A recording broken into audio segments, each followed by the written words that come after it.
Do you ever ponder about world building? Because that's what I did here on this video.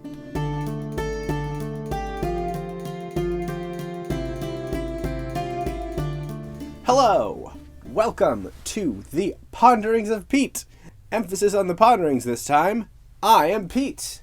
And this is a channel where I talk about books, book-related stuff, fantasy, sci-fi, mostly fantasy, but some sci-fi. And today, I'm just going to talk about something that's been on my mind. I like just talking about random book stuff. And this is one of those things that a thought was sparked with a specific book a few months back.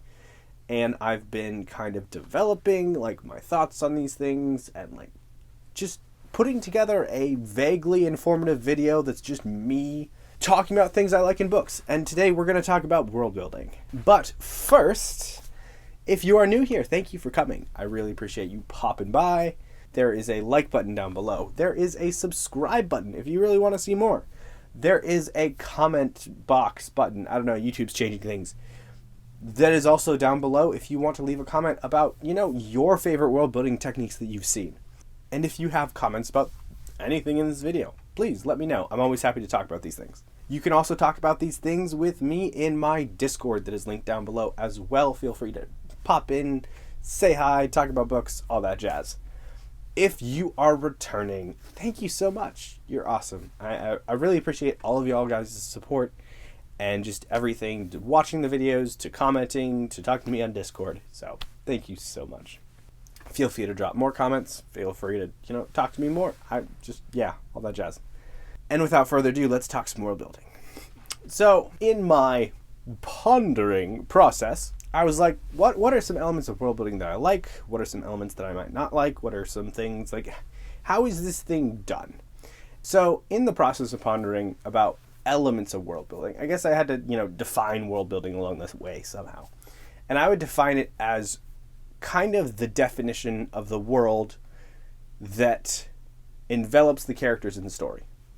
The world of Narnia, the world building behind Narnia, where you have the elements of the political and socio elements of, how Narnia is structured. You have the fact that there are trees is part of the world building. Just everything that is in the background of the plot. And it could be involved in the plot and intricately tied to the plot as well. But it is essentially how the world is situated. If you took the plot out, what is left? I enjoy world building as a mystery aspect to the fantasy books. I grew up reading mysteries, and I enjoy exploring things. I love the Uncharted games, and that kind of genre of Uncharted, Tomb Raider, Indiana Jones, that exploratory nature where the world is still big and mysterious, as well as just figuring out things. That's why I love authors like Brandon Sanderson, who has crazy worlds and hard magic systems with rules you get to figure out along the way. I just enjoy figuring out systems, you could say, as well as figuring out just how things are. Discovery is amazing. And I kind of just like the things that I kind of set out were just like elements of world building, techniques about world building that I've thought about and like kind of defining them and thinking about how they can be used and examples of them. And that's kind of what I'm just going to go over, what's been going over my thoughts, and this is going to be more of a definitional video, I guess you could say, because that's what I do, is I like to define things. So the first one I'm going to talk about is the most, I guess you could call it the most common, or the most commonly thought of, because it is on people's minds a lot, is the info dump. So info dumps are essentially just like information onto the reader. And it doesn't always feel like that. You just shove a lot of information at the reader, or maybe even your audience proxy character who's representing the audience, because they need it. They need to know the information. Ideally, you would be doing it because the audience needs to know the information immediately in order to understand what's about to happen. I think there's one thing that's kind of almost a cliche is fantasy authors like putting like either a history of the world or a bunch of random information about the world at the front of the book for no reason at all, even though we don't necessarily need to know it like right then and there. It's at the same time, like, if you have info dumps, like, it's not a sign of poor writing. Sometimes it does make sense to dump a lot of information on your reader, and sometimes it's just a sign of the excitement of the writer, because writers get excited about what they've created. And honestly, this is a lot of the times. This is a sign of the writer just wanting to show you things. I do think that like this type of thing should be done with a lot of purpose. Because some people love it, some people hate it when you dump a lot of information on them. And sometimes that information can be seeded throughout in other ways rather than just dumping it all on the reader. A good example of an info dump is Star Wars.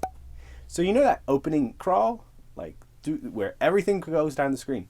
That's an info dump. And it's probably the most famous one, and everybody's fine with it. Because you do need background to like some of these stories. You know, it gets people situated with the story without having to go into a random thing and just be like, wait, who's this chick getting choked by this dark dude in a mask? Why do I care? It gets people invested really quickly if you want to start out really, really fast and really, really strong. If you have a very fast-paced book, this might be good. If the book is slower paced and the information is not needed to know immediately, then it, you know, like I said before, it might be easier to seed that information throughout in a different way, depending on what information you're giving them, of course. The second one I would like to talk about is closely related, and that is the flashback. The flashback sequence is something that, as a world, is usually used as a character tool, but I also see it as a good world building tool as well.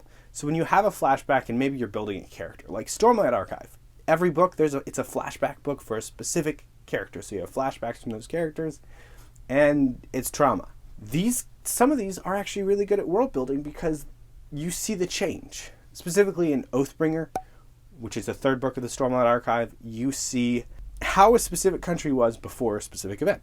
I'm not going to talk really about it is, but you are seeing everything through Dalinar's eyes, but you're seeing it before. And you could argue that a lot of prologues that happen 27 years before our story starts, that's a flashback. And I'm going to kind of include those in this definition.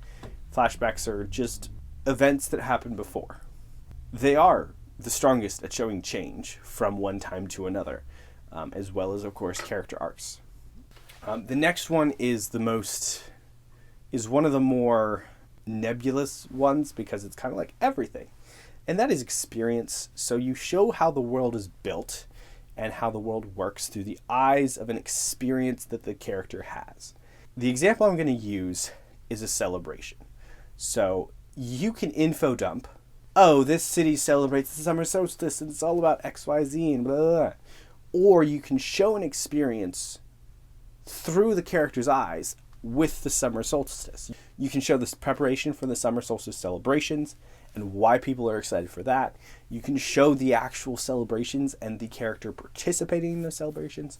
And you can just show every element of a city through these celebrations. You can show the crown, you can show the crowd, you can show the criminals, like what all their opinions are about and how they work through this. One place that this is done very well, I think, is in Age of Ash by Daniel Abraham. There's actually a very specific celebration that is shown about midway through this book, I believe. And because the character, the city, is very important in this book, he uses this to show you how the criminals work during this celebration, how the different classes of people celebrate this celebration, because you go from a poor quarter and then you're in a very high-end neighborhood for the bits of it. Different ways people celebrate, and you just have a good time. It is always better, I think, if you can, this is kind of like the classic show versus tell. If your character can experience an aspect of the world building, whether it be injustices, whether it be a celebration, whether it be just joy at something, like it's better to show that them doing this, the joy that something gives like the entire populace or whatever, rather than being like, oh, this thing makes the populace happy, or just info dumping about it. And it adds connection to characters, because when the reader experiences it through the character's eyes and they see the character's reactions, that helps them connect. The next one is, I would say it's super underrated. It's one of the ones I really enjoy, but I don't see it used that much because it is kind of hard to use, and that is through jokes. So jokes can be excellent world building things, but they can be a double-edged sword. They're particularly good at setting up biases for certain groups or tendencies for other groups through the use of, say, stereotypical jokes or jokes about stereotypes. Now, this is the double-edged sword part. So when you make a joke about a stereotype, I would say that if it's a joke about a real-life class of people, race, gender, and ethnicity, whatever, it's best to shy away from them because, one, if you're in a fantasy world, unless you're doing urban fantasy or historical fantasy, those stereotypes are not going to make sense. And you have a higher likelihood of offending people, especially if you're using negative stereotypes, which honestly you should never use.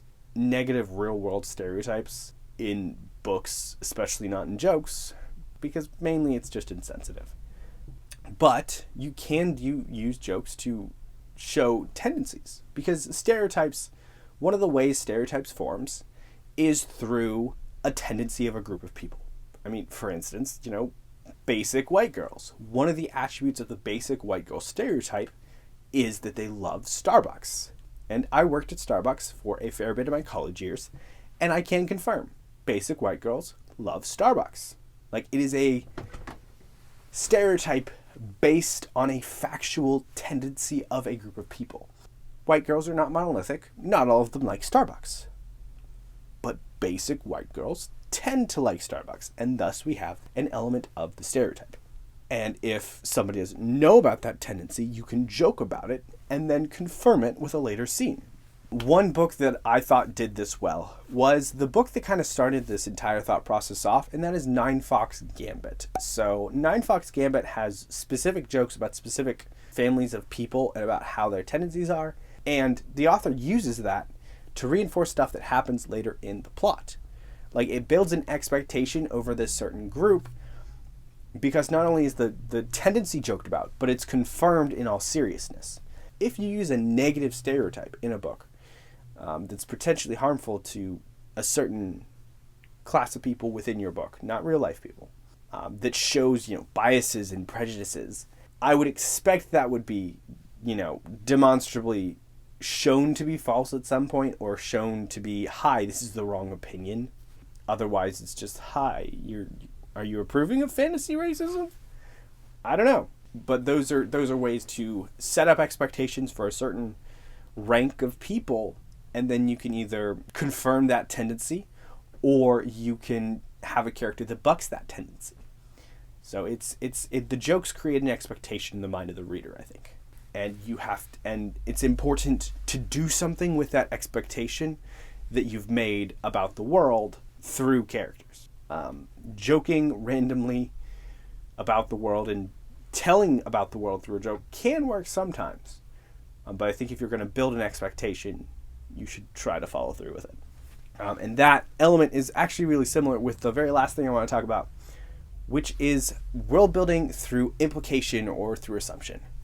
So this is kind of like the most versatile one, because you can put it almost anywhere in a book, in a conversation. You can put it in an info dump. You can seed this throughout everything else. And jokes kind of use this as well. You're world building through context. So say I am thrown into a scene with no context where you have two hooded, robed figures talking. And you can say, this one had this symbol on them, and this other one had a symbol of a rose on them. And they'll talk about, okay, the order of the blue rose. Well, one's wearing a blue rose and one's not. So one's part of the blue rose, obviously. The way they talk, you might be able to pick up, oh, this is a secret society they're a part of. Because of context clues, they're both in the dark wearing hooded robes. What else are they a part of? And they may talk about certain other organizations. I think this is a wonderful way to use setup and expectation in a story. There's nothing that is more dopamine fulfilling to me when an author does something and implies something and then later confirms it. And I think, again, Nine Fox Gambit does a very good job of this. Malazan, on the other hand, uses this a lot, but does not necessarily always confirm. I mean, very few, very, very small parts of the time does it actually confirm those assumptions. But Nine Fox Gambit does it really, really well, where you're having you see a conversation between two characters, and they talk about the Kell in a certain way. And you're like, this is a big organization of people. Is this he talks about families. Is this a family? How many families are out there? What is this in regards to the structure of society? And 2 chapters later, you get a shot of the star or whatever, this symbol that shows all 8 families, I think it is, or 6 families. In Nine Fox Gambit, there is a lot of world building through implication and then confirming that implication later on. And that's just a huge dopamine rush for me, where it's just like, yes, I was right because I caught that thing. Whereas in Malazan, like, I will think about, oh, what if? But I would have to confirm a lot of those facts, those what if suppositions, through other people. And if I miss those what if suppositions, these like, oh, is this what this means? Then I miss them, and I'm, may pick them up from other people that are reading Malazan or through other videos. So Malazan is interesting in the way that, it doesn't, neither Nine Fox nor Malazan really hold your hand that much. I would say Nine Fox does a better job of hooking you with those assumptions. But Malazan also is throwing more information at you. Nine Fox does tell you about the world, but Malazan is telling you about the world. Nine Fox tells you about one specific country within the galaxy, essentially one empire. Well, Malazan is trying to convey thousands upon thousands of years of history to you. I see that one as the hardest one to use, and I really like it when it's done well. It's definitely one that, if done wrong, you're just going to lose your readers. And you could argue that Malazan does that with a bunch of people, where they just get lost because they don't necessarily, it's harder to understand. And there are other reasons why Malazan is difficult, but that's kind of one of them sometimes. Let me know what you thought of this. This is me just kind of like spewing out my thoughts that have accumulated over the last month or so since I did that Nine Fox read. Thank you so much for watching, and just make sure to get some rest, because rest is super important. Goodbye.